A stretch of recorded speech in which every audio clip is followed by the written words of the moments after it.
इतिहास में बड़े बड़े बादशाहों के नाम दर्ज हैं, लेकिन कुछ ही ऐसे हैं जिनके नाम के साथ महान या द ग्रेट जुड़ता है, जैसे सिकंदर, अशोक और हाँ, अकबर। तो आखिर एक मुगल बादशाह ने ऐसा क्या किया कि उन्हें अकबर महान का खिताब मिला? चलिए आज इसी बात को समझते हैं। तो सवाल बिल्कुल सीधा है कि अकबर को महान कहा क्यों जाता है। क्या ये सिर्फ उनकी जीती हुई लड़ाइयों की वजह से है या फिर कहानी कुछ और ही है? आइए एक एक करके इसकी सभी परतों को खोलते हैं। हर बड़ी कहानी की एक शुरुआत होती है। अकबर की कहानी वो शुरू होती है एक 13 साल के लड़के से, जिसके कंधों पर एक ऐसे साम्राज्य का बोझ आ गया था जो सच कहें तो किसी भी पल बिखर सकता था। ये उनके सम्राट बनने की कहानी है। जरा इस टाइमलाइन पर नजर डालते हैं। सोचिए, 1556 में सिर्फ 13 साल की उम्र में अकबर के सिर पर ताज रख दिया गया और ठीक उसी साल उन्हें पानीपत के मैदान में अपने साम्राज्य को बचाने के लिए उतरना पड़ा। शुरुआती कुछ साल दूसरों के असर में गुजरने के बाद 1564 में उन्होंने जजिया टैक्स को हटा दिया। ये एक बहुत बहुत बड़ा कदम था जिसने ये साफ कर दिया कि ये बादशाह कुछ अलग करने वाला है। देखिए, पानीपत की दूसरी लड़ाई सिर्फ एक जंग नहीं थी, नहीं, वो मुगल साम्राज्य के भविष्य का फैसला थी।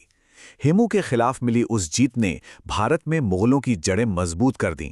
कहा जा सकता है कि इसी एक जीत ने अकबर के लगभग 50 साल के सुनहरे दौर का दरवाजा खोला था।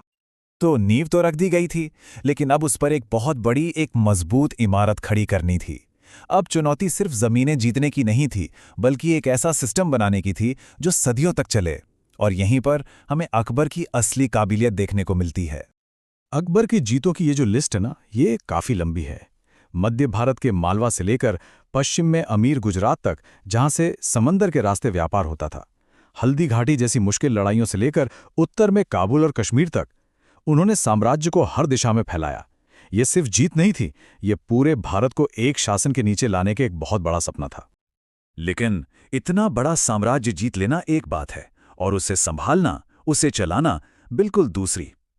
इतने अलग अलग तरह के लोग, अलग अलग भाषाएं, अलग अलग संस्कृतियां, इन सब पर शासन कैसे किया जाए? अकबर ये बात जानते थे कि पुराने तौर तरीके अब काम नहीं आएंगे। उन्हें कुछ नया, कुछ क्रांतिकारी करना होगा।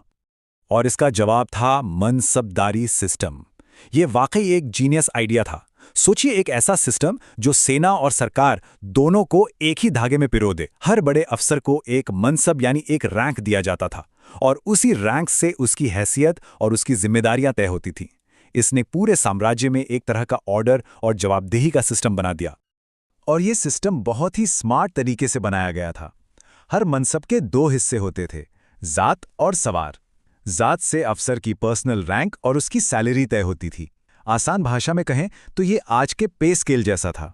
और सवार से ये तय होता था कि उस अफसर को साम्राज्य के लिए कितने घुड़सवार सैनिक मेंटेन करने हैं। मतलब पावर और जिम्मेदारी के बीच एक कमाल का बैलेंस था। अच्छा, अब इतना बड़ा सिस्टम चलाने के लिए पैसा तो चाहिए, तो इसके लिए अकबर के वित्त मंत्री राजा टोडरमल एक नया सिस्टम लेकर आए, दै साला।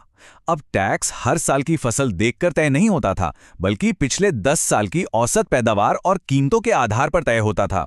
सोचकर देखिए, इससे किसानों को कितनी आसानी हुई होगी। उन्हें पहले से पता होता था कि कितना टैक्स देना है और सरकार को पता होता था कि कितनी आमदनी होने वाली है। लेकिन अकबर की महानता सिर्फ लड़ाइयों और सरकारी सुधारों तक ही सीमित नहीं थी। शायद उनकी सबसे बड़ी विरासत उनके विचारों में थी। एक ऐसे भारत का सपना जहां अलग अलग धर्म और संस्कृति के लोग एक साथ मिलकर रह सकें। और ये कोई एक दिन में नहीं हुआ, ये एक सोची समझी यात्रा थी। सबसे पहले उन्होंने तीर्थ यात्रा कर और जजिया जैसे भेदभाव वाले टैक्स खत्म किए। फिर उन्होंने मशहूर इबादत खाना बनवाया, जहां वो हर धर्म के विद्वानों को बुलाकर उनसे चर्चा करते थे, बहस करते थे। और इन्हीं चर्चाओं से सीखकर उन्होंने आखिरी में दीन-ए इलाही का विचार सामने रखा। एक आम गलतफहमी है कि दीन-ए इलाही कोई नया धर्म था, लेकिन ऐसा नहीं था। यह असल में एक नैतिक कोड था, एक तरह का फलसफा, जिसमें सभी धर्मों की अच्छी बातों जैसे शांति, दया और एकता को एक साथ लाने की कोशिश की गई थी। यह अकबर की एकता की खोज का सबसे बड़ा पड़ाव था। जब किसी साम्राज्य में शांति होती है, स्थिरता होती है, तो क्या होता है? कला, साहित्य और संस्कृति अपने चरम पर पहुंचती है। अकबर की नीतियों ने बिल्कुल यही किया और उनके दौर को मुगल संस्कृति का सुनहरा युग बना दिया। अकबर ने जो स्थिरता बनाई उसका सीधा मतलब ये था कि अब कलाकारों, कवियों, संगीतकारों और आर्किटेक्ट्स को आगे बढ़ने का, कुछ नया करने का मौका मिला। उनके दरबार में जैसे रचनात्मकता की एक लहर सी आ गई जिसने भारत की सांस्कृतिक विरासत पर एक गहरी छाप छोड़ी। कहते हैं कि एक महान इंसान की पहचान इस बात से होती है कि वो अपने आसपास कैसे लोगों को रखता है। अकबर ने अपने दौर के सबसे बेहतरीन दिमागों को अपने दरबार में इकट्ठा किया, उनके मशहूर नवरत्न। जरा सोचिए, एक ऐसी टीम के बारे में जिसमें बीरबल जैसा हाजिर जवाब सलाहकार हो, तानसेन जैसा संगीतकार हो और राजा टोडरमल जैसा फाइनेंस मिनिस्टर। ये एक ड्रीम टीम थी। उनके दौर की सांस्कृतिक उपलब्धियां भी कमाल की थीं। अबुल फजल ने अकबरनामा में उनके शासन का पूरा इतिहास लिखा। उन्होंने एक अनुवाद घर, मकतब खाना बनवाया, जहां महाभारत जैसे ग्रंथों का फारसी में अनुवाद हुआ, ताकि अलग अलग संस्कृति के लोग एक दूसरे को बेहतर समझ सकें। और उन्होंने फतेहपुर सीकरी जैसा एक पूरा का पूरा शहर ही बसा दिया। तो घूम फिरकर हम अपने पहले सवाल पर वापस आते हैं। अकबर को महान क्यों कहा जाता है? जवाब यह है कि वो सिर्फ किसी एक चीज में महान नहीं थे।